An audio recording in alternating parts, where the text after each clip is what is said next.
Las confesiones eran condenatorias, pero Danny tenía una coartada para la noche del asesinato. Su hermana, que vivía en Center Mauritius, a 65 kilómetros de la mansión, dijo que Danny había llegado de Nueva York con un amigo hacia la 1:30 de la madrugada. No se quedaron mucho tiempo. Él había subido al desván a buscar algo y luego le dijo a su hermana que iban a salir a tomar unas cervezas. Y luego se marcharon hacia las 2 de la mañana. Su hermana no volvió a verle hasta después de las 8 de la mañana siguiente.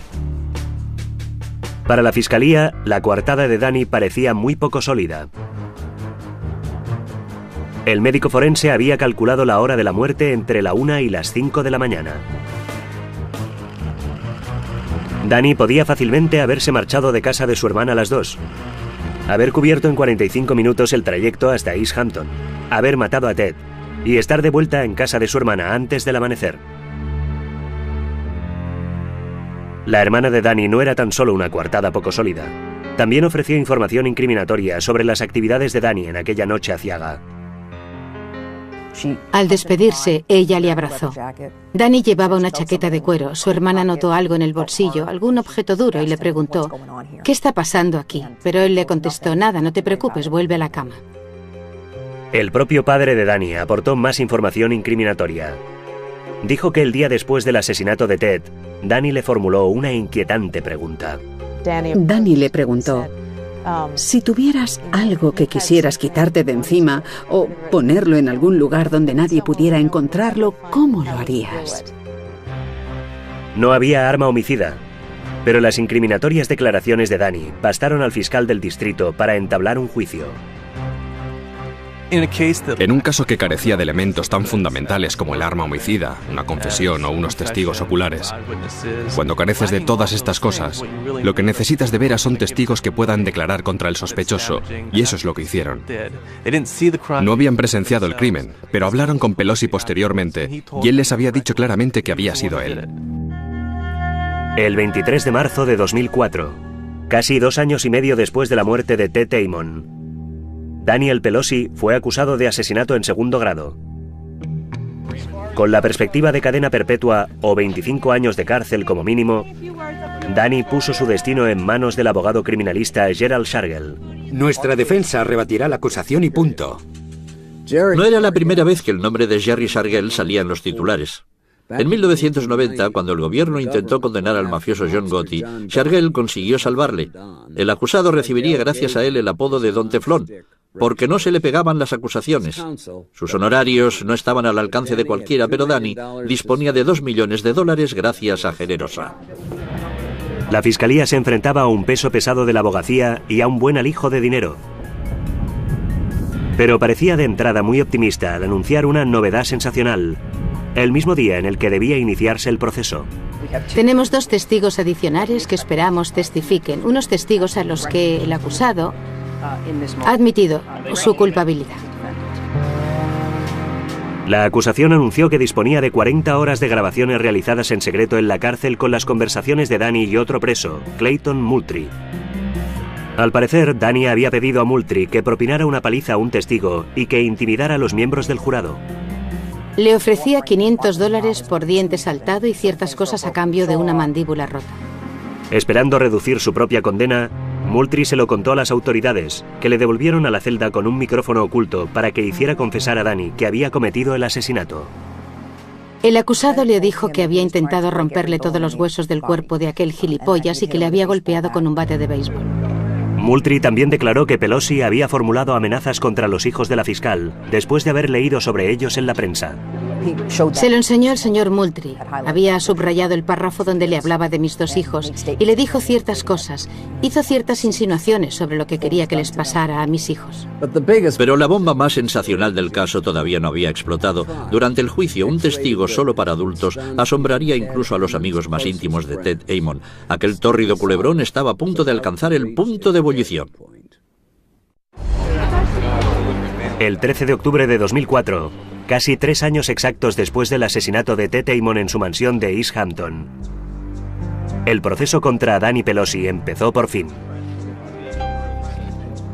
Durante las conclusiones provisionales, la acusación afirmó que Danny había matado a Ted porque los 25 millones de dólares que Generosa iba a recibir tras su divorcio no le bastaban. Danny quería toda la fortuna. La codicia fue probablemente el móvil del crimen. Desde el primer momento fue un asunto de dinero para él. Fue un asunto de dinero hasta el final. Quería dinero y más dinero. Pero como la propia acusación reconocía, solo se basaba en pruebas circunstanciales. Ni disponía del arma homicida, ni testigos oculares, ni pruebas de ADN. El éxito no estaba cantado. Yo estaba bastante preocupada por la calidad de las pruebas de las que disponíamos y su potencial para convencer a 12 ciudadanos normales. Había, sin embargo, una serie de testigos que declaraban que Danny había confesado. La defensa intentó desacreditarles a todos. En el caso del preso, su declaración era una especie de billete para librarse de la cárcel. En el caso del amante era a causa de su amor desfechado. En el caso de Nicolini era porque Danny se estaba acostando con su mujer. Pero también había pruebas más contundentes. El médico forense encontró marcas en el cadáver de Ted que parecían haber sido causadas por un arma aturdidora. La acusación creía que Danny se había servido de ese tipo de arma para inmovilizar a Ted, que era mucho más corpulento y robusto que él.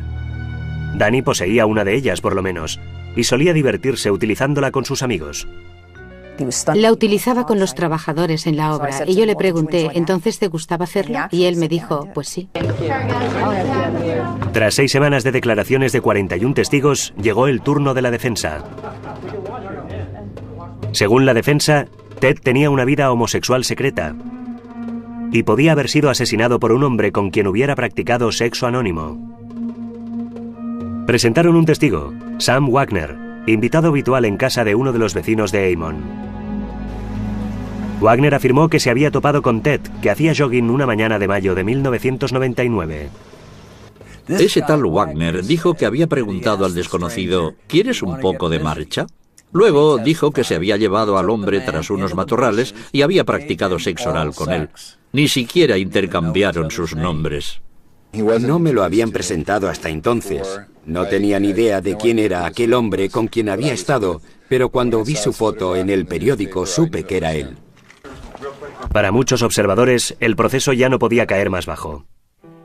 Antes de aquel momento, el caso ya tenía su buena dosis de escándalo, pero a partir de entonces adquirió un cariz casi trágico, al revelar aquel desliz de la víctima, de aquella forma, delante de todo el mundo. De repente, la teoría de la defensa según la cual un amante secreto había atacado a Ted no parecía ya tan inverosímil. Después de todo, Ted estaba desnudo cuando la policía encontró su cadáver, y las sábanas de la cama habían desaparecido. ¿Quién y por qué se habría llevado las sábanas? ¿Quizá estaban manchadas de semen? Además, estaba la última llamada que Ted había hecho a su novia a las 9:44 la noche de su muerte. Le dejó un mensaje diciendo que estaba en una playa gay, que se había asustado y se iba a casa. ¿Cómo es posible que Ted Amon no supiera que se había metido en una playa gay? Eso era algo perfectamente conocido en los Hamptons. ¿Había sacado a pasear a los perros o iba en busca de una cita? Para la defensa, todo encajaba perfectamente. Dijeron que Ted Amon tenía un conflicto de identidad sexual y utilizaron aquella llamada telefónica como prueba para trazar una semblanza de un hombre que de vez en cuando mantenía relaciones homosexuales. Y sugirieron al jurado que la noche en que murió había regresado a casa con un hombre encontrado en la playa y que ese hombre le había asesinado. Tras tan solo 5 días, el equipo de la defensa de Danny Pelosi estaba a punto de dar por concluidos sus alegatos. Pero entonces se produjo el giro más inesperado de los muchos que se habían producido en el proceso. Danny Pelosi iba a subir al estrado. Miré al abogado defensor y le dije, debes estar de broma. Y él contestó, ¿qué va? Y me giré para mirar al acusado. Y él, muy satisfecho consigo mismo, afirmó con la cabeza y me dijo articulando, para que le leyera los labios, sí, voy a subir ahí arriba. La implacable fiscal contra el exaltado acusado. ¿Podría Danny Pelosi mantener la calma? ¿O perdería los papeles y se mostraría tal como era en realidad ante el jurado? Durante todo el proceso, Danny Pelosi se había mostrado jactancioso, guiñando el ojo a los miembros del jurado, bromeando con sus familiares, charlando libremente con la prensa. Ahora estaba a punto de enfrentarse mano a mano con la fiscal. Es uno de esos tipos que te hacen pensar, oh, por favor, que suba al estrado para divertirme un poco, por lo menos. Era la confrontación que todo el mundo había estado esperando. La fiscal, aquella mujer que era una verdadera pitbull, contra Pelosi, que no escondía el odio que ella le inspiraba. Todo el mundo estaba en ascuas para ver qué sucedía. Fue un enfrentamiento de 5 horas. Bajo el implacable interrogatorio de la acusación, Danny afirmó que nunca había deseado el dinero de Ted Amon y que no había asesinado al millonario. En cuanto a los testigos que afirmaban haber oído su confesión, Danny dijo que estaban todos equivocados. Danny parecía estar ofreciendo una actuación merecedora de un Oscar. El barrio bajero mal hablado, convertido en un tranquilo y sereno vecino de al lado. Pero el jurado no se dejó engañar. Él fue acalorándose poco a poco. Se notaba que intentaba controlarse.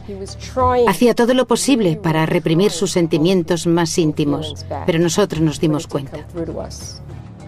En un intento final para desviar el rumbo del caso, Danny dijo que Generosa le había pedido una vez que matara a Ted, pero que él se había negado.